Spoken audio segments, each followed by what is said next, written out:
Hi, this is Andrea Warner, and I'm one of the hosts of Pop This. We're on our summer break, so every week in August, we're digging into our archives to resurface some of our favorite past episodes. This year marks the end of the breakout comedy series, The Marvelous Mrs. Maisel. So we're taking you back to the beginning with our 212th episode about the first season of The Marvelous Mrs. Maisel, featuring the hilarious and delightful Morgan Brayton. We hope you enjoy this blast from the past. We'll be back with a new episode of Pop This on September 6th.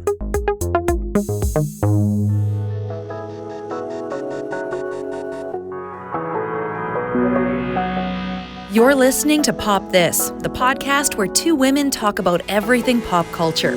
Here are your hosts, Lisa Christiansen and Andrea Warner.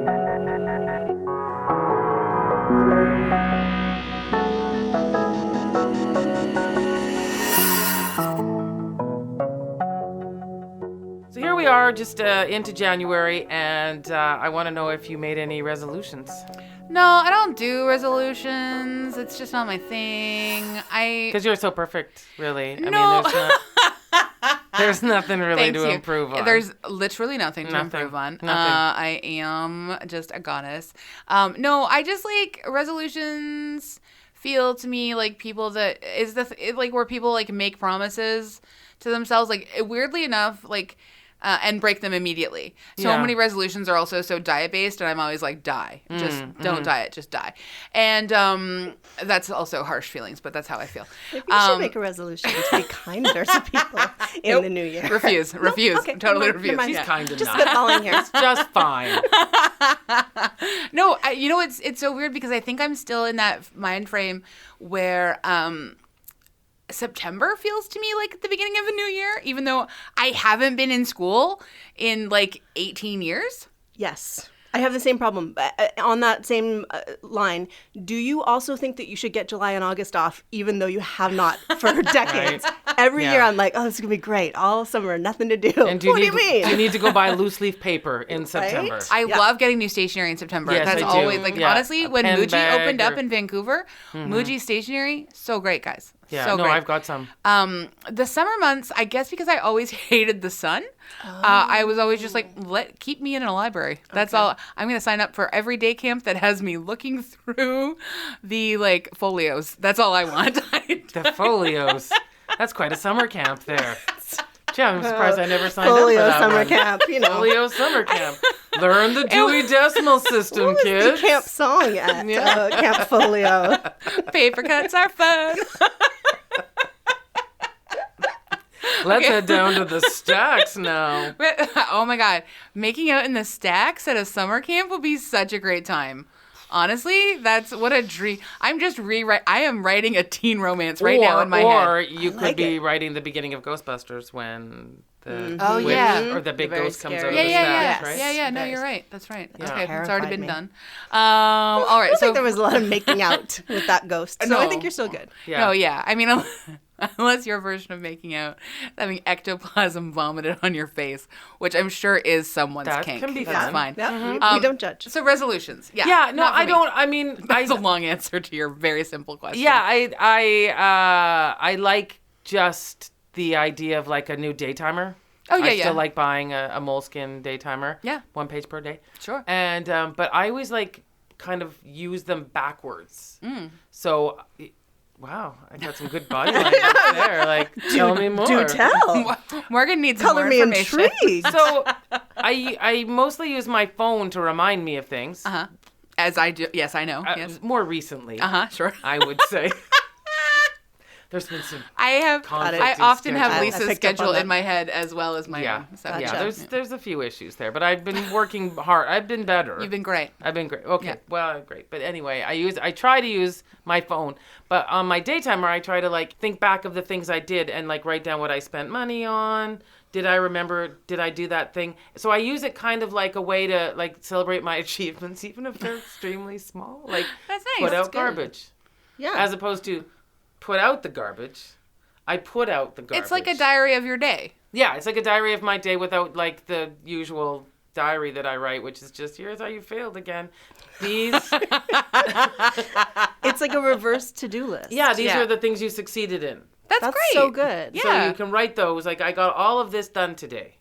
And then you even sometimes, and this is so silly of me because no one else sees it. Sometimes I put a box and check it.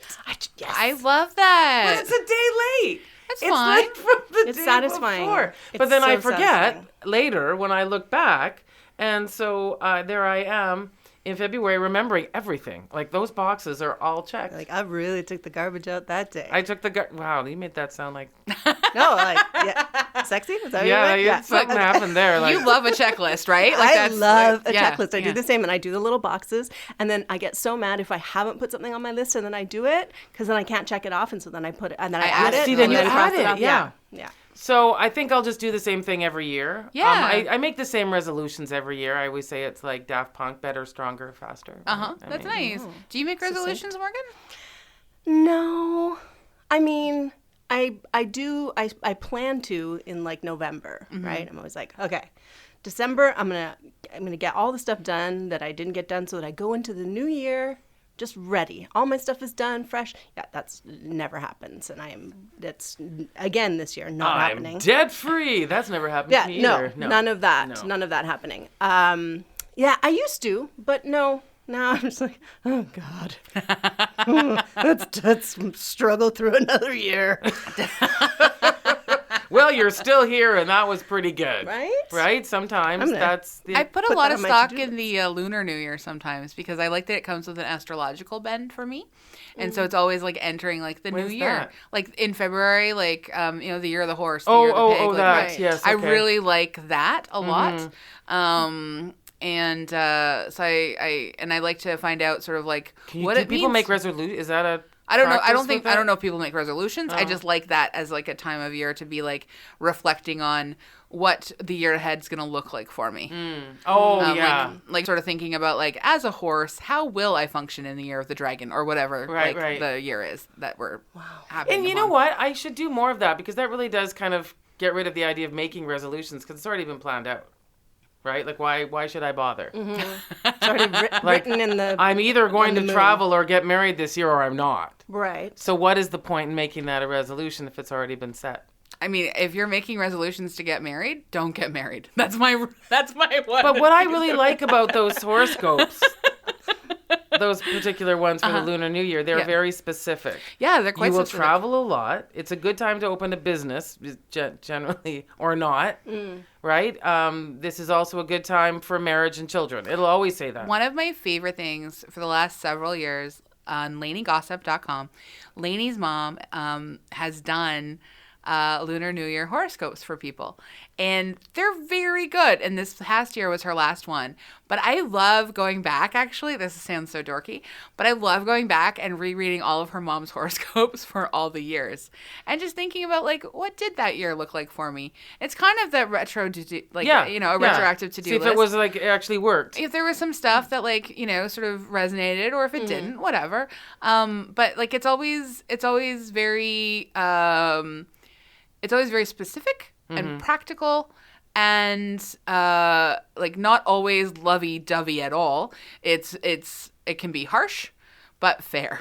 And I like that. I can't remember if I told the story here before, but it's a favorite in a weird way. Years ago, I went to the Folk Fest and my friend and I went for a walk and there was a tarot card reader. Oh, yeah. And I was in a transitional spot in my life and I thought, well, let's find out what's the year ahead holds for me.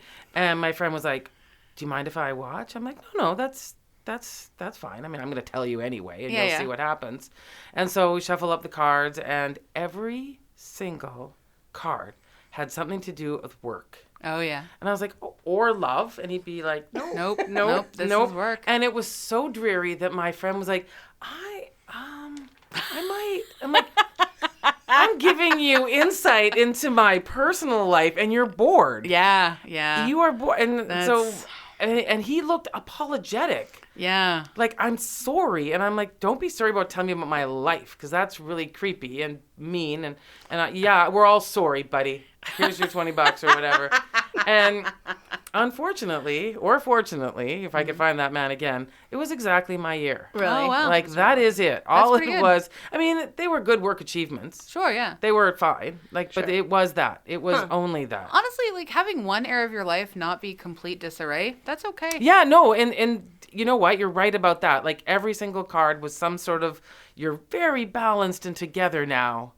And but do I want to be? Like, what about a bit of whimsy? What about a little bit of adventure? Well, that's the problem with that kind of thing. And I have the same problem with horoscopes, is that my brain goes, well, it's written in stone. You don't have a choice, right?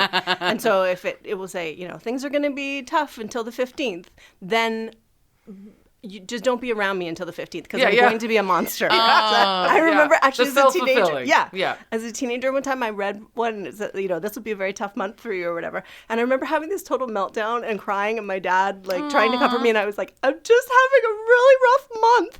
And I realized afterwards, there was nothing wrong with my month, but I'd read it in the horoscope. And I just had been like, well, everything's terrible. Yeah. So I'm too easily influenced by that. I have to not read them. I understand that. Like, that makes a lot of sense. I mean, and because especially, like, can you imagine if Mrs. Maisel had read a horoscope that this is gonna be a tough year? Yeah, we would have that if the fortune teller would have told her mom. Tell her. Give No. up comedy. No. And honestly, every time she went to that fortune teller, I had a good time on that show. Yeah, it made me really happy. Yes, agreed.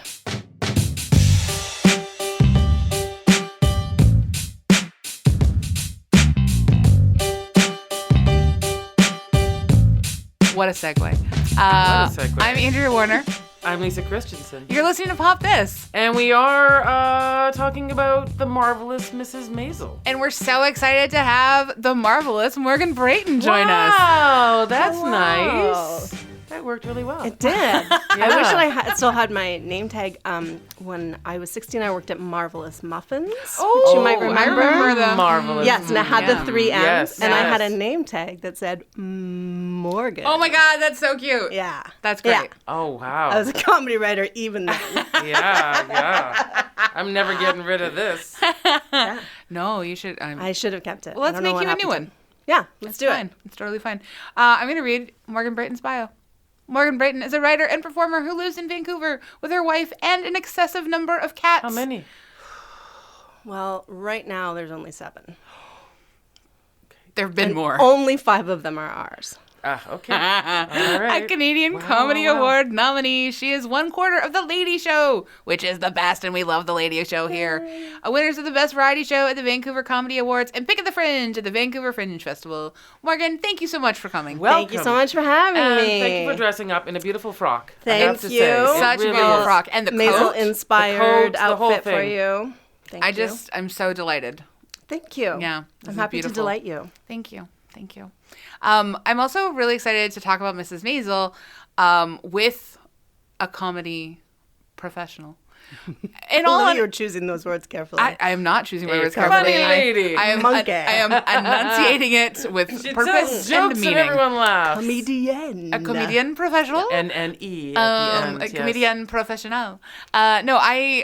We have both watched this show the last couple of years. We're only going to talk about seasons 1 and 2. 3 just launched at the very beginning of December. Yeah, so we're going to probably not talk a lot about season 3, but season 1 and 2 we're going to talk about. We'll try not to talk about season 3.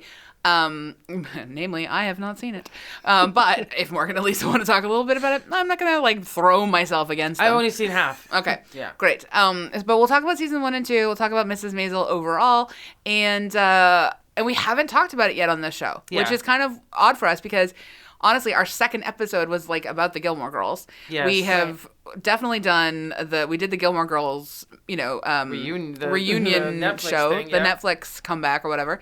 I feel like we've talked a lot about Amy Sherman Palladino in general on this show. Right. But we have not done Marvelous Mrs. Maisel yet. Well, now it's lucky. It's lucky. We needed to wait for you. Morgan. I did honestly know. So, I know it's creepy to be friends with me on Facebook sometimes because I am always noting when people mention a show that they're into. And I had noted that you had Facebooked about Marvelous Mrs. Maisel at some point in the last few months. And I was like, well, I'm going to file that away for future reference. And I'm so did. glad you did. Yeah. 'Cause most of the rest of the stuff is you're not interested in talking about my weird viewing choices.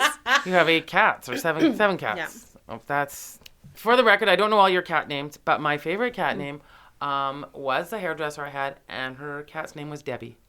I love human names Yes. for cats. We do have one of our foster cats is named Dave. Dave. See, I had a Dave when I was growing up. We Yeah. had a Dave cat because I found him on Davie Street, and so we that's called him nice. Dave. Yeah, and That's he nice. was a Dave, Yeah. very specifically, not a David. Yes. Or no, a Davey. definitely. Yeah. Yeah. Yeah. I had somebody I knew had a cat named Kevin years ago, and I was that. It's just the best name for a Right, cat. It's the Kevin. most ridiculous thing ever. I really love that. Yeah. There are a distinct lack of cats on The Marvelous Mrs. Maisel, but it is an American period comedy drama web television series created by Amy Sherman Palladino. It premiered March 17th, 2017 on Amazon Prime. It stars Rachel Brosnahan as Miriam Midge Maisel, a housewife in 1958 New York City who discovers she has a knack for stand-up comedy. Second season came out last year. Third season came out just in December on the 6th. And it's already been renewed for the 4th season, which will premiere next December. Now that means a lot of binging must have taken place really quickly. Mm-hmm. Hey, on December 6th? Yes. That's how they must know. Yeah, of course. Yeah. Yeah. From those numbers, they Yeah. said, "Yeah, we'll go We're ahead." in. Yeah, definitely. We're in. Yeah. Yeah. Yeah. I mean, there was a good amount of hype around it too. Sure. More than I'd noticed before. For season 1, well, obviously 1 we didn't know. Mm-hmm. Even 2 wasn't. It was like, nah. Right. No, this one has been big for sure. I think because it's had 2 seasons of awards as A well. lot of awards. That's a good point. Yeah. Yeah, like I mean, I think that kind of stuff, even though like we know their awards are a little bit dumb, they do end up getting us talking about them a lot, Yeah. and a lot about the shows that are recipients of those awards. But we didn't mention the rest of the cast, and I think we haven't got really to our feelings on the show, but if it didn't have as stellar a cast, It's an amazing cast. it really is. Oh It- yeah, sorry. I forgot. yeah. Alex Borstein as Susie Meyerson, Michael Zegan as Joel Maisel, who's Midge's estranged husband, Maren Hinkle as Rose Weisman, Midge's mother, and then Tony Shalhoub as Abe Wiseman, Midge's dad. I just love her dad so much. I mean, I'm just going to jump right in and say he is my most favorite thing. I mean, Susie number 1, but Abe a very close second. Followed third by the cat in the underground bookstore. who Oh at yeah, one point there is yeah, there is yeah. a wears cat. little You're hat. right. There is So, a cat.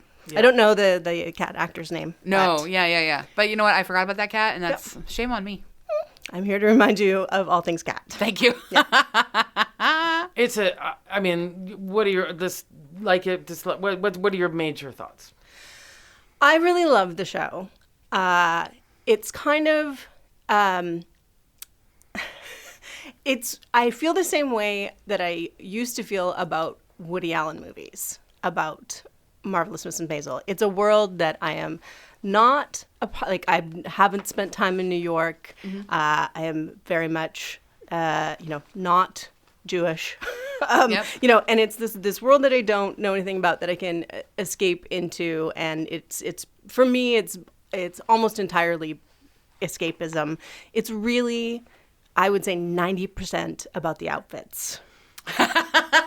And the I'm sets, not- the sets are The It's outfits and the the sets are so saturated good. colors, like Yeah. it's just so beautiful the swing to coats. look at. I mean, Coats, the yeah. hats, the gloves, the shoes. I'm not a super fashion-y kind of girl, but it shouldn't be why one watches a show 90%, but it really is. It's so beautiful.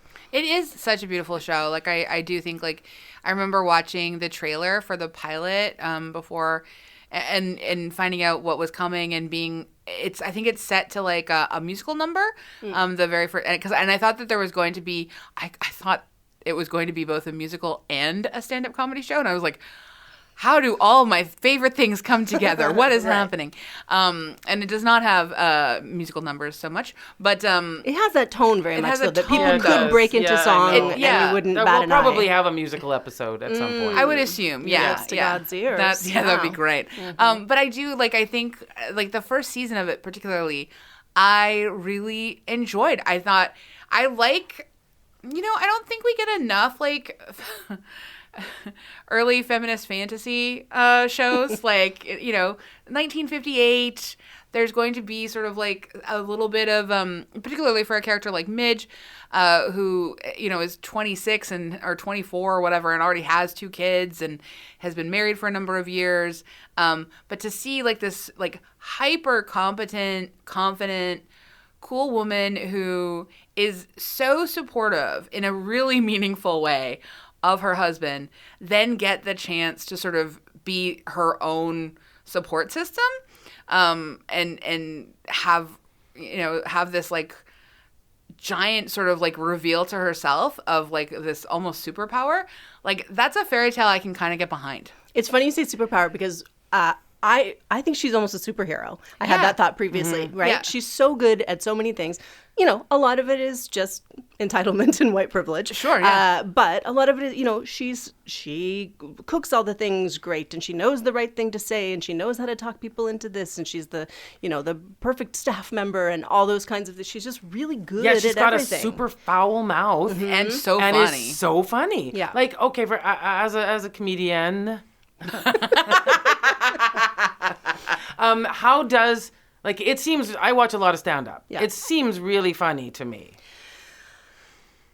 I don't know. Okay. Well, I find the show itself is super funny. I don't find her stand-up sets usually that funny. And, I've thought about this a lot, actually, with other shows. Have you guys done I'm Dying Up Here? No, not yet. No. Do that. I'll come back. Okay. But, that's the show that, in my opinion, has come the closest to actually replicating what stand-up is actually like on film. There's some, and whether it's because it's actors playing stand-ups, which is it's a very different. Well, it's also not vibe. a stand-up writer writing the material. That's what I was like gonna say. Amy Yeah. Sherman Palladino has Absolutely. written the bulk of all the stand-up routines. She's really... Yeah, which is why I think they feel more like monologue. Like, Well, this is where she sounds like Lorelai to me. yeah. It's weird. Like, Because I'm a Gilmore... when you Gilmore Girls? I'm not a Gilmore Girls person, no. Yeah. But like it feels more like just sort of like observational monologues that absolutely. are not specifically strictly stand-up. Well, and I kind of hate the whole premise that she just like there's about 2 or 3 episodes where she's working on her tight 10, but other than that, she just gets up on stage and starts talking and is hilarious and whatever. She literally starts with a tight 5 that she has done no work on. Yes. Yeah. And that kind of makes me crazy because, well, that's not actually how stand-up works. So, that I'm always like a little bit, and I'm sure, I don't know, I think apparently Dave Chappelle does that or something. There are people who can do that and who are hilariously funny, but for the most part, and that's why I brought up I'm Dying Up Here, because there on that show you see the same set several times throughout a season, and you're like, oh, this joke again? And that's what it's like, because you are working the same jokes over and over and over again. And I love the episodes where you see her do the same joke several times in different sets and hone it and craft it, and because that is actually what doing stand-up is. Just getting up and spouting off is a form of performance and entertainment, and takes some kind of savant to be able to do it, but it's not really what most stand-ups are doing. So that part of it makes me a little bit crazy. I think the show is hilarious. I think there are so many funny lines, but the stand-up itself, it's not, Sally Field and Punchline awful. It's not, you're not like, oh, this is not funny. It's not like that. But it's not, it doesn't, they're always like, oh, she's so funny, and the audience is going crazy. And I'm like, really? Another question I wanted to ask a comedian. The Lenny Bruce character, who we didn't mention in the credits here, is such an interesting amalgamation of, like you were saying, like aspirational, like feminist fantasy. Yeah. He's very handsome. I've seen pictures of Lenny Bruce. He's not a handsome guy. Not like that, right? Like, what do you think of his role? I'm so ambivalent about it, honestly. I have that same response of like, Lenny Bruce definitely was not that smooth. Yeah. Like if you watch videos of Lenny Bruce, he's very kind of weird and kind of awkward and kind of like, and he was very much of that sort of like beat poet meets stand up. So he has this kind of jazz kind of way of talking, but it's not in a super smooth, cool guy way, like the actor that plays it on Maisel is.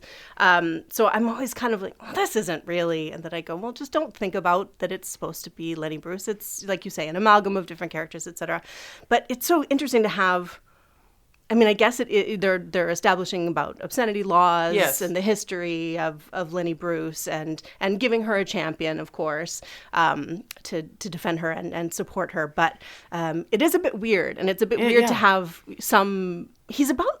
Like there are references to Mort Saul and Bob Newhart too. There's Bob Newhart, and there are references to Mums Mabley, but there are very few actual portrayals of real people. Yeah, so I don't know why they to have chose such a Lenny key Bruce. figure. Yeah, and he's just such the way the way he is just like he's like the super charismatic, handsome man who just keeps popping up whenever you need him. Yeah, like some kind of like animal. Like a cat that just knows when you need some, some affection. Didn't mean to bring it back to cats, but there's something, all of a sudden you feel that by your leg, right? And you're like, what is? And it's Lenny Bruce. Yeah. And so I was just curious because he is such an icon. Yeah. For comedians, right? And for a certain kind or for everybody? I think more for a certain kind. And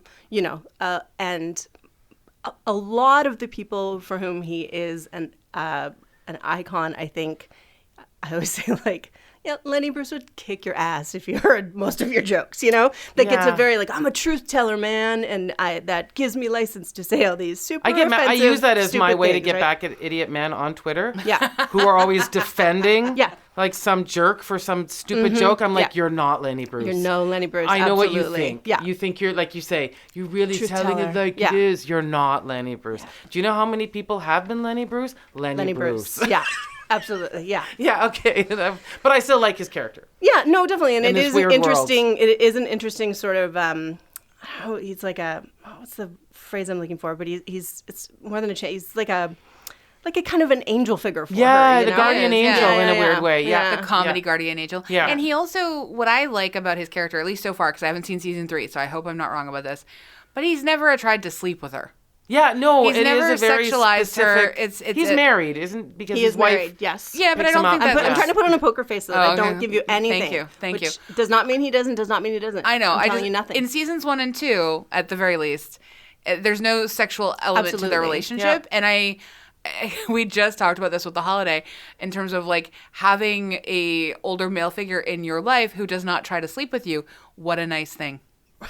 What a nice. So refreshing. So refreshing. Yeah. Just someone who wants to mentor you or like talk to you about things, like validate your interests in the world. Yeah. Because they are a professional and have that ability to like validate you. And not simply by virtue of them being men. Like it's a nice character to have, particularly because, and I know the title is right there, like The Marvelous Mrs. Maisel. We know everyone is supposed to be in love with her. And we know that he does love her in this sort of like admirational way. Mm-hmm. But it's the fact that it doesn't become a wanting to possess her is very nice. And it really, in terms of the story, it really does establish that history that at that time, because if they didn't have him, she would be Lenny Bruce in this production, right? Yeah, because that's he paved that road for being that kind of person. Absolutely, and the other comics are not that. They're the Bob Newharts, etc. Right? But what he was arrested repeatedly. He was jailed repeatedly. His life was ruined by the obscenity laws at the time, right? Mm-hmm. So by having him in the story continually being arrested and bailed out and that kind of a thing, I think it really establishes that, which historically we wouldn't have in this series if we didn't have that character. Yeah, no, you're right. That makes sense. That makes a lot of sense. So as someone who watches it for 90% the costumes and the stand-up is a bit frustrating, how do you feel, because I know how I feel, but how do you feel about like the story of how she makes it to the stage and the estranged husband constantly sort of being... I thought the estranged husband would be written out at the end of season 1. I was not prepared that he would continue to be a massive factor. But I guess that doesn't... I guess, they do have children. Mm-hmm. So that makes sense. Yeah. And I like Joel's evolution up into the end of season 2. I don't know what he's doing in season 3. Yeah. But it's nice to see him sort of come around on some stuff. But I was surprised to the extent of which, like... the first season really is a story about sort of like how much he factors into like her story. Well, it is the 50s. Oh, well, that's the thing. It is the 50s. And I mean, her mother's trying to marry her off constantly. That's true. So at the very least, keeping him around spares you from the constant... Oh, yeah, you're right. I hadn't thought about it like that. Yeah. And the whole thing where she, they go to bed and she pretends to fall asleep. And then once he's asleep, she gets up and takes off her makeup and puts on her cold cream. And then gets up before he wakes up and puts makeup back on. Yeah. And there's it really sets the measuring tone her thighs. The constant measure, the daily measuring. Oh my God. There's so much depressing about season 1 specifically. Yeah. But that's what's really, like you said, you like Joel's evolution. And what is really interesting is, and I haven't seen all of season 3, and I don't know if she has an eventual place where, she wants all of these characters to go. But as much as he's the dirtbag that is having the affair and leaves her, they're both not particularly happy in these structured roles that they don't even know why they're in. Yeah. And I love that they don't just make him the jerk husband. No, that's what I mean. And when they more. do the flashbacks to their courtship, yes, they are so sweet. Absolutely. And he's very charming. He's so I would have charming for him, that for sure. going out on the streets and I mean they're and so I love that they gave us a chance to know why she loves him so much. Yes. Yeah. No, I agree. But then for him to, he's the one that weirdly has the courage to go, what are we doing here? Yeah. Like, this isn't even anything that I want. Mm-hmm. And, she's just been going along with this. Like, well, I didn't know we were allowed to ask that question. Right. Was that something, and that is really fascinating.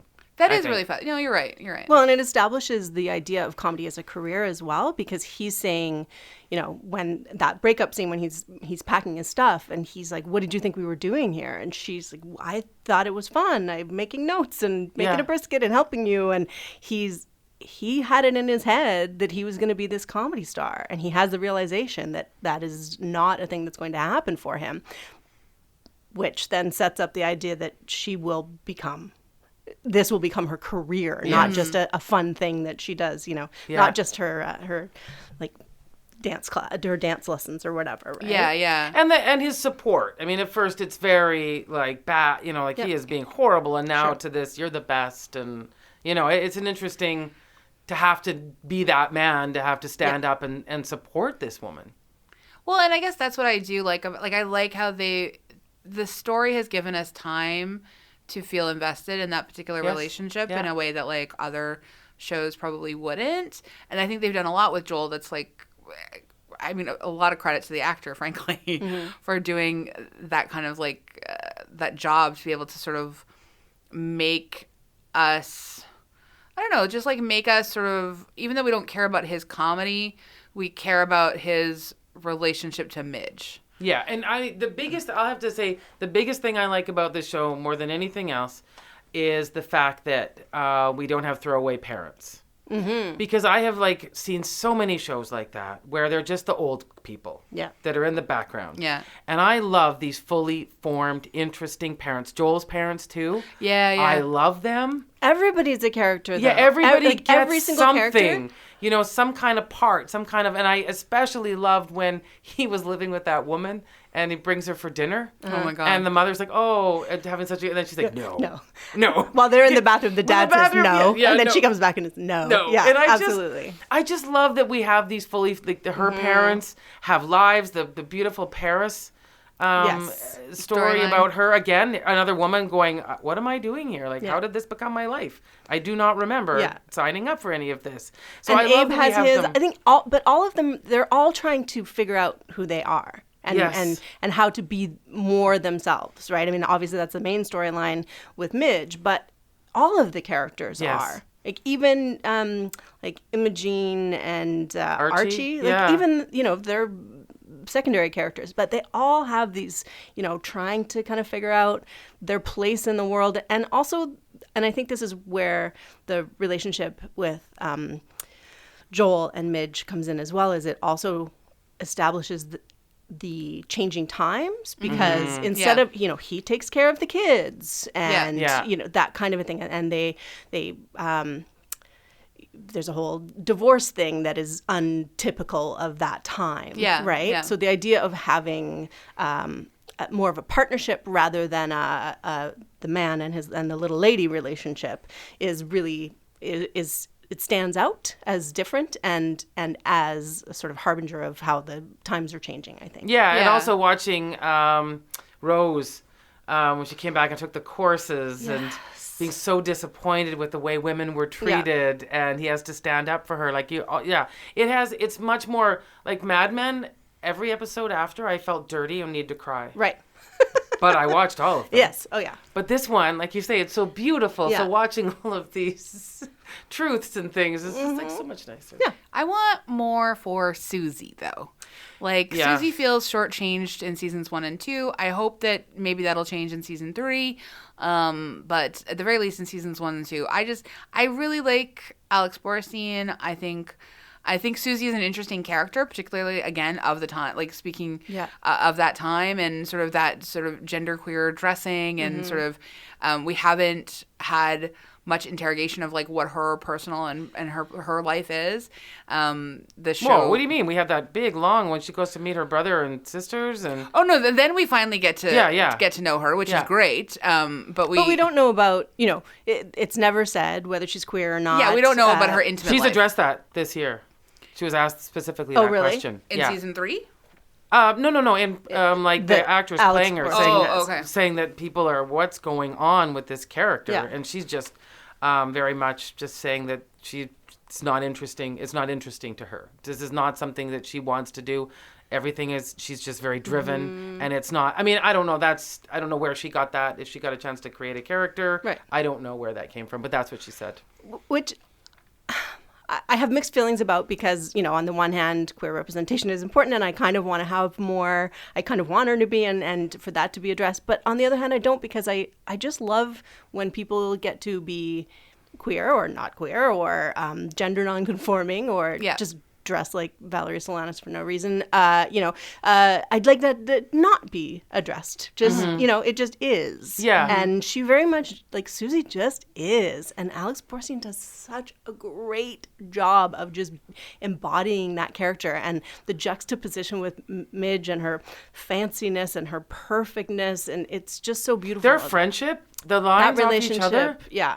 Well, and the class difference between them and like how how it gets explored and how it doesn't get explored, I think is like super interesting as well. And I think like in someone else's hands, they might have tried to create this sort of like romantic tension between the two. Absolutely. And that's not part of, so far anyway, from what I've seen, that's not really part of it because like Susie is both her employer and her employee. And that manager and mentor role is so interesting and so complicated, and especially when you only have like one star, but now this like Jane Lynch's character sort of is, anyway, I don't know where that's going to go. I have a coworker who after watch Mrs. Maisel came in and went, "Oh my God, you're Susie." Oh. And I hadn't seen it yet. Oh. Yeah. And so then I started watching. I was like, oh, wow, that is, that's something. That's a lot to that's a lot to unpack.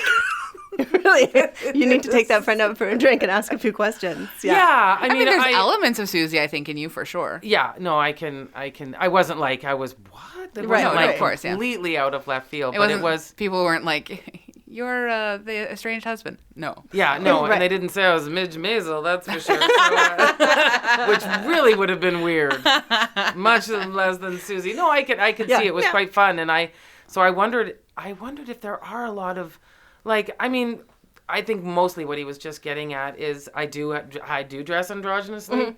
I'm loud, and I tell jokes all the time. So I just think there's probably a ton of women that are being told this. Yes. But who are really not like Susie. No, but it's... you know what I mean? But it's just like... There's so few of, as you said, Absolutely. those characters on TV. Absolutely. That that there's just like a bunch of women all being called Susie now. Definitely. Yeah. One of the things that I liked a lot, I was doing a bit of research, and so Rachel, the actress, the actor who plays Midge, was like did some studying to figure out her character, and she sort of modeled her. One of the people she modeled her off of was pioneering comic Jean Carroll, this beautiful, graceful woman who wore pearls and gorgeous dresses and sang a little. And so this is from this New York Times profile. Jean wrote her own material and came to prominence in the 40s and 50s. This is one of Jean Carroll's best known jokes, and I love it so much. The thing that attracted me to my husband was his pride. I'll never forget the time I saw him, standing up on a hill, his hair blowing in the breeze, and he too proud to run and get it. It's a good one. I laughed so hard when I read that joke, and I thought that was wonderful. And I was like, yeah, because in like the 40s and 50s, like you were not supposed to make fun of your husband in public. No. You were supposed to be like a certain kind of Another wife. Jean. We went through this before. A very popular girl's name in the 40s. Yeah. There's like a million Jeans. Right. And a lot of different spellings of Jean. Yeah. Yeah. Right. It's great. But yeah, The Sarah of its day. The Sarah, yes. And I mean, obviously, Joan Rivers was also sort of like a part of that, but you know, a little bit later, not in the 40s and 50s. But I just thought like it's this idea that none of these women existed is kind of false, and it's like Very much so, continuing to erase women from comedy. Yeah. So I wish like reporters were doing better reporting, a little bit. Yeah, there was a quote that you sent me earlier, that the thing about she's an imagined predecessor to Tig Notaro. A foremother that modern comedy should have had. Midge is a reverse engineered ancestor of an Ali Wong or a Tig Notaro. I was like, what? I know, I had such a strong They're response just to that two quote. female comedians. Yeah, the only it. two you've ever seen. Yeah. Yeah, it's a real wanky It start really to a... is, yeah. Yeah. But the difference between somebody like a Phyllis Diller who mocked Yes, her, yeah. made a career out of Yeah. mocking Yeah. her husband, but she did it as this character with these wigs and hats, and my mom used to have this book because my mom was briefly a Mary Kay lady. Nice. So she had this book that was celebrities with and without makeup. Oh. And the Phyllis Diller one, like absolutely unrecognizable. And I was Yeah. always so fascinated by that idea that she created this character to do her comedy. And I think, and that's what the Jane Lynch character, whose name I'm forgetting, Lemon, anyways, it'll come back to me. But that character on the show is, this. Her character is basically called Fat Mama or something like Yeah, that. you get to make fun of people. You get to be adored. You get to be respected as a comedian, but only if you're this weird caricature. You're Minnie Pearl. You're, even like Toady Fields, sort of much more gregarious and whatever. Whereas Jean Carroll was this classy lady, right? And if that's what she's modeled on, like, yeah, you didn't see a lot of, until Rita Rudner, I guess, much later, you didn't see a lot of like fancy lady comedians that were, pretty and glamorous, but then talking about these things that were very much not what women were supposed to talk about. You know what's interesting though is that this show is set, I think, pretty much at the same time almost as what the Dick Van Dyke Show would have been on TV, wouldn't it? Yeah. 58? Was that when the Dick Van Dyke Show? I mean, Based on question. the pedal pushers alone, I'm going to say yes. But from what I read, that was quite groundbreaking that they worked with a female comedy writer, Rosemarie. Yeah. Right? That there were, but even her character was always unlucky in love. Right. Right? She was always coming in, how'd that date go? She never caught him. Never, Right. Yeah. And that was like, Never caught him. And that is your punishment for being funny. Exactly. You will be perpetually single and having to go on bad dates. Right. Or if you can, in Nichols and May situation where you're part of a duo, so then that's acceptable because you're still attached to a man, right? Yeah. Yeah. So you're either a ridiculous caricature or you are, legitimized by being a duo, Yeah, right? Gracie and, George Burns and Yeah. Gracie Allen, Yeah. Nichols and May, I mean, tons of, that came out of vaudeville acts like that. So I do find that as I got into season 2, I found the marvelousness a little bit cloying. The Catskills stuff? The Catskills, I mean, actually, you know what? I'm a sucker for anything set in the Catskills because of Dirty Dancing. Like, this is a fascinating world to me where apparently a bunch of people can just go and live a whole, like... It's like summer camp still. Yeah, it was for very- adults, but like it's so Folio foreign to me. camp, I but- just love it. So the Catskill stuff, it didn't even bother me that much. But like there's just the fact that she Midge can do no wrong. I have found a little bit irritating, but. I think I'm not the only one because I've included a little bit of like some essays. Emily Nussbaum, who Pulitzer Prize winning like TV critic, wrote a big essay about it, and I'm not going to read it all, but she just talked about how it had sort of like begun to bother her a little bit that it flattens a character to continue to just be hyper idolized as opposed to sort of like entrenched with a bit more nuance. But from what I understand, in season 3, and this is the only time I'm going to be like, give me a little hint, that Midge gets a bit more anti-hero in season 3 leading into season 4. Yes, I will confirm that. Okay, thank you. Not my first half of it. I haven't. But I guess I kind of, I hear all of that. I guess in my mind it was always just because that was what she thinks she's supposed to be doing. Yeah. So always, always, always working to make sure everyone is happy, everything is perfect. And I don't know if I would say that she accomplishes all that, because that stand-up routine with her dad is one of the more awkward, uncomfortable things ever. And she had to know. Still very funny, though. It was funny. But she had to know then that she was, like, that she might end her relationship with her family. Right. Right? Yeah. Like, that's not perfect to me. Like, that scene was really hard, and then he wouldn't talk to her, and we knew how much she cares about her family. So I was just kind of devastated. I didn't know how that was going to turn out. I figured it would turn out fine, but again, because of the fairy tale aspect and the sort of superhero aspect, you know, I was like, no one can resist her. Like, really, but like that sort of makes it feel as if like I wasn't worried about their relationship. I figured it would be fine.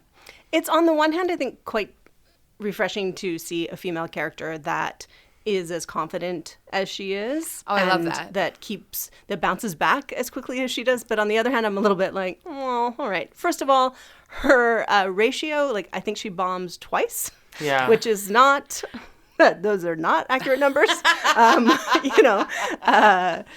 She's got a pretty good track record of hitting it out of the park when she steps on stage, which, like I said, I'm a little bit of, but that's part of the fantasy of it and part of the escapism of it for me too, right?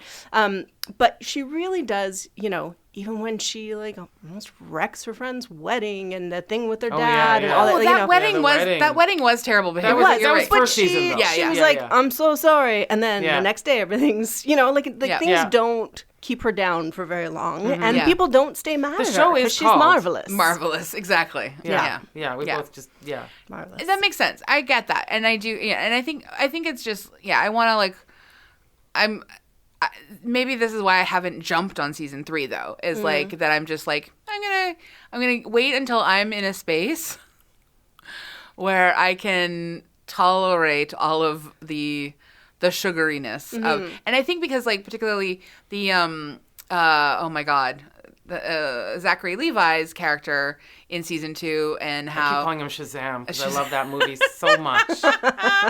And just Which there's going to be a Shazam too. Is there? Okay, yeah, great. Sorry. No, I'm happy for you. Okay. I just love that Zachary Levi's character is just, he's also very, sort of so studly and... No, clear this up. I so thought they were playing him gay. I was just going to say the entire season. I thought was that like, was the okay. purpose, that he wouldn't date any of these And then when they women. started kissing, I was like, what's and happening his mother now? keeps saying he's a bachelor, and I thought that was the euphemism. There's a lot of stuff that they set up that they don't follow. Yeah, that one was really bad. That I'm still waiting, even after seeing all 3 seasons. There are a few things that I'm like, wait a minute, and that never paid off. There's a mention. I'm going to say it, and I can't remember which season it's in, but I feel okay about saying it because it is the only time that it's mentioned and never comes back. But there's a mention of like Susie was like, why do you think I went to law school? And you're like, wait, what? And it's never mentioned again. Like there's all kinds. I do not remember that Susie. Okay, well, sorry, spoiler. No, it's fine. Cut it out. But it's there's a bunch of stuff like that, right? The whole ridiculous. Okay, now I have to be careful. Noah, the brother, is his job addressed in season 2? Yeah. He's what? Yeah, the secret agent in the CIA. There's stuff that kind of like drops in and then either isn't mentioned again or just like comes in when they need it. Weirdly, like the plot device to get her dad to quit his job. Right. Was that the sort of how he all of a sudden started being, because they were treating him differently because his son But you know what? I don't think there's a lot of logic to a lot of the things, and I ain't mad at it, to be honest, really. Like, it's that kind of fantasy of, now we're going to Paris. Oh, now you're going to be a revolutionary? Cool. Like, you know what? That's true. Like, if I can just think about it literally as a fairy tale, and like, yeah. I feel like season 3 is I'll just say this quickly too, because I haven't said anything about season 3, is a little less on the fantasy. Well, it is, but there's lots of interesting conversations about, is it a feminist show? Is it, a historical addressing of, women's place in society? And yes, it's all those things, but it's not. I feel like it's a little like the Spice Girls. Like, remember how Spice Girls? Girl power? Yeah, because they were all like, no, it's girl power. It's all, and we were all like, right, girl, and girl power, not so much. But it's you're like, sure, yeah, you can spin that, yeah. But it's also you're dancing around in your cute outfits, and that's what that is, right? So but I find it's a bit like that. But that's not even. There's that small. Speaking of things that didn't carry through, her little activism when she's walking through the park. Yeah. When she meets shows Jane Jacobs. Yes. Wow, they're with like Lenny Bruce. Right. Like Yeah. all of a sudden Jane Jacobs is Yeah. there. I mean, Yeah. that weird little tiny bit of activism is the only time I really see her kind of participating in a larger issue than herself. She's the kind of person who I think would be the type of woman who'd be like, oh, I've never identified as a feminist necessarily, but I've certainly benefited from it. Yeah. Well, and she definitely comments on it. I had to pull up my phone because I made a note of this because she doesn't, she's not a self-proclaimed women's liber or anything like that, right? Well, that wouldn't be at that time anyhow. But she has this great, in one of her sets, where she says, comedy is fueled by oppression, by the lack of power, by sadness and disappointment, by abandonment and humiliation. Now, who the hell does that describe more than women? Judging by those standards, only women should be funny. Because it comes after this. Wow, That's right. With I a remember dude. that. Line. Isn't that great? I was like, Yeah. rewind, make a note. Yeah. So she speaks those things. Yeah. She speaks those things. She does forget that people of color exist. Not in season 3. Good, thank God. Yeah, but even so, it's still like, it's still a little. I'm not saying it's perfect. Yeah. But I just meant there are other No, people. definitely. But that's why, again, it's the Woody Allen comparison for me, right? Of like Woody Allen's New York, where everybody's white and sort of nebbish, and like it's that world that you go, well, just a second. Well, but and Mrs. Maisel has had some criticism there. Like we're running out of time, so unfortunately we're not going to get majorly into it. But I recommend people just check out this piece that was written in the LA Times by Paul Brownfield. It's called "Shtick, Stereotypes, and Self-Parody: How the Marvelous Mrs. Maisel Gets Jewish Culture Wrong." And I think that's like there's a lot of really like valid points. Makes space for a lot of that sort of cultural criticism. I do not have any sort of like lived cultural experience of Judaism, so can't comment on that. But I think it's a good article that like brings up some good stuff. Mm-hmm. No, it was definitely an interesting read for sure. Yeah. But I do like it. I do like the reading of it as sort of like a show in which a woman in the late 50s, coming into the 60s, is discovering like that her own power is inside her all along. And I know It's like Dorothy tapping her red shoes there. Well, it is kind of like it is kind of that superhero thing, like and I think like just because sometimes it feels a little too escapist for me. Maybe there's something that I could spend a little bit of time with myself, being like, why does everything have to feel so punishingly real? Mm-hmm. Why can't I just sort of like have and still make space for the criticisms of it? Yeah, I think that those are fair. Yeah, those exist, and I'm as a critic, I am going to criticize. I have 2 words things. for you. Love, actually. This is a year-round conversation. Yeah. As it should be. You have managed to work your way always through those things. Yeah. But it's very much, watching it in 2019 or 2020,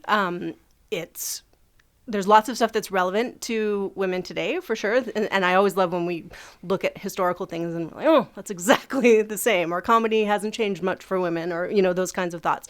But it also is very much of that time when women were trying to establish themselves as something other than wives and mothers and, whatnot. And again, I'm sorry, I'm going to pull up my quotes again. No, dude, that's great. There's the most beautiful scene in the pilot when Susie, after she bails Midge out, and they sit down at the at the Gaslight, and she says, I've seen this twice in my life, where a comic comes on stage and you just know that they're going to be huge and that they're going to do something important. And the first one was Mort Saul, and the second one was last night when I saw you. And she's like, no, that's not, you don't know that. Yeah. And she's like, I know it as sure as I know I'm going to die alone, or something like that, right? But then she has this she's like, oh, don't say that. And she has this beautiful line where she says, I don't mind being alone. I just do not want to be insignificant. Yeah, that's and that lovely. was such a gut punch, because that's Susie, right? She's Yeah. like, I'm just gonna make my mark. She's got a little, she's so feisty, and but it's also Midge, right? She's Totally. like, I did all the things I was supposed to do. Yeah. I was the perfect wife. Yep. Yep. I even was the perfect wife in the dirty wife in the bedroom, Yeah. and then the perfect wife making the brisket. I did all the things, Yeah. and still he left me, and I ended up here. And so even when we do all the things we are told to do as women and we are unsatisfied, then, you feel insignificant. And so it's her story too. It's Abe's story for sure. Yeah. It's all of them. Exactly. It's Which is why I all say of them. all of the characters have that beautiful journey where they're trying to figure out their place and their significance. Yeah. That's lovely. It is. Thank I you. love have to that agree. line. It's and beautiful. weirdly, why is this the first moment I thought the bar's named Gaslight? Well, it's a famous bar in New York. Oh, also. But But for a woman for comedy. a woman comedy, Definitely. no, it's hilarious. Yeah. That's For the entire 1,000% existence. hilarious. Yeah. We usually decide, does a show pop? Does The Marvelous Mrs. Maisel pop? For me, yes, it definitely pops. Pop, pop, pop, pop. Yeah. Poppity pop, I'm pop, popping pop, over pop. here. It pops for me too. Yeah. Yeah. I mean, Pop it as and you lock said, it. there are some things, as we loved Gilmore Girls too, Oh, 100%. And there were a lot of There's things there. A lot of things that are wrong there. that percolate even more later. There's still, she, as a director and a writer and a creator of these people and scenes, she gets me in places like you're reading those lines out. Yeah. Just in understanding these really beautiful small moments. And I think that's what she's really good at. Agreed. She does create these huge, vast worlds. But when she gets down between two people, Yeah. Relationship. it's just... And she never forsakes parents. No, she does. Parents and I are have a to big say, deal. Kids, on the other hand. Yeah, kids. Can we just talk for 1 second about Ethan how you and Esther, like, we never see them. You almost never see, and then when they go to the Catskills, and I'm like, where's the baby? Yeah, Where's I know. They've got Did they bring just- Zelda to the Catskills? They no, and the baby just gets left in the car. She does not seem to be a good mom. No. Oh, no. No. No, definitely not a good mom. No, or what we would consider, like, no. No. And we also cannot ignore that she wouldn't be able to do what she does without the privilege that she has and Of the two course. sets Yes. of grandparents Yes, that she of course. has, right? 100%, Anyone yes. who's a parent who doesn't have grandparents nearby Yeah. is very jealous watching those two sets Yeah. of grandparents Yeah. looking after those kids Plus all the time. help, plus all the no. Sure. it's- Yeah. Honestly, it's kind of. I mean, I understand why they made a show in which she has 3 children, but I'm also just like, meh. Like, this is why I like shows that don't saddle people with kids, because sometimes they have to deal with those kids, and they're very rarely is it done in meaningful ways.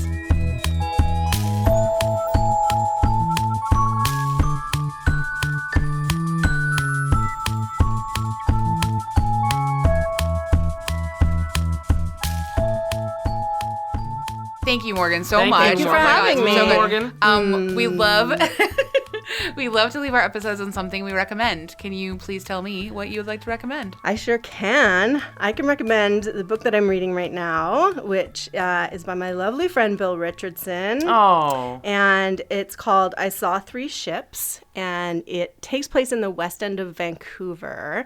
It was a bunch of short stories that he wrote separately, and then years later brought them all together and realized that they actually all linked. So they're situated with these 3 apartments in the West End. And I was a West End dweller for 15 years or so. And it's kind of the neighborhood that has my heart and it has changed so much. So it's kind of like a beautiful historical look back, but also... yeah, it's kind of this love letter to the West End. My coat that I wore in today that I always get amazing compliments on was bought from a drag queen's garage sale in the West End. Perfect. And, it's just, it really is that kind of slice of Vancouver's beautiful West End. And it's a lovely read. That's great. Thank you. Lisa, how about you? Yeah, so I have, I think I recommended the book by Ronan Farrow, Catch and Kill. You did. And now he has a podcast. Yes. There's only, I think, about 4 or 5 episodes up now, but if, you were interested in some of the people that he interviewed and some of the people who came forward after he wrote, who weren't ready to tell their stories, and they are now. Huh. And so they are long episodes of interviews that are really extraordinarily hard to listen to and super important. And I don't know where we're all going to end up on this journey, but I think that Ronan Farrow is going to make an effort to make sure that if there's a woman out there with a story to tell, she'll be on his podcast. Yeah. I like it. And it's really good. Yeah, no, that's wonderful. That's really great. I would like to recommend, so there is a podcast that we love that has come to join us at the podcast festival a couple of years in a row now. It's called The Illusionist. And they did their touring episode that they did live on the road is about the word they, which was Merriam-Webster's word of the year last year. Because we are now fresh in 2020. But I want to carry the energy of they into 2020, and it will remain there forever into the future, 2021, 2022. We're really working towards those singular gender-neutral pronouns. They weren't going to release it, but they are as a special fundraiser episode through Radiotopia, and this is like the way that you can hear the podcast that they recorded about they, and it's really a wonderful experience. It's so thoughtful. It's so funny. It's heartbreaking and creative, and just like a linguistic treasure. And so just go listen to it. The Illusionist by Helen Zaltzman is fantastic. And I'm so glad everyone gets a chance to hear it, because I think it's actually one of the most important hours of podcasting I've ever witnessed. Wow. Okay. It's quite an endorsement. Yeah, it is very much. Thanks I'll allow it. I'll allow it. You took over the podcast real quick, Morgan. Yeah. It's kind of how I do things. Control. Thank you again so much for joining us. We really appreciate it. If people want to find you, do you want them to find you, or are you secret? Well, not at my house, but yes, you can find me at morganbrayton.com, and on social media, Instagram and Twitter and all that as just Morgan Brayton. And the Lady Show has a Just for Laughs Northwest comedy show. Absolutely. February 16th, which the next day is Family Day. So it's on Sunday. Perfect. But the next day is a holiday. So perfect. Come out great. Yeah. Okay. You'll definitely see me there. So Yay. come hang out. Oh, I can't sing. Sorry. Thank you so much, everyone, for listening. You could, if you like, rate and review us on iTunes. 5 stars. 5 stars. You can also listen to us on Spotify and Stitcher, whatever else. But rate and review us. Thanks. And our 5-star general is Andrea Gin, also known as the producer, and we record at the Vancouver Public Library. Thanks for listening. Thank you.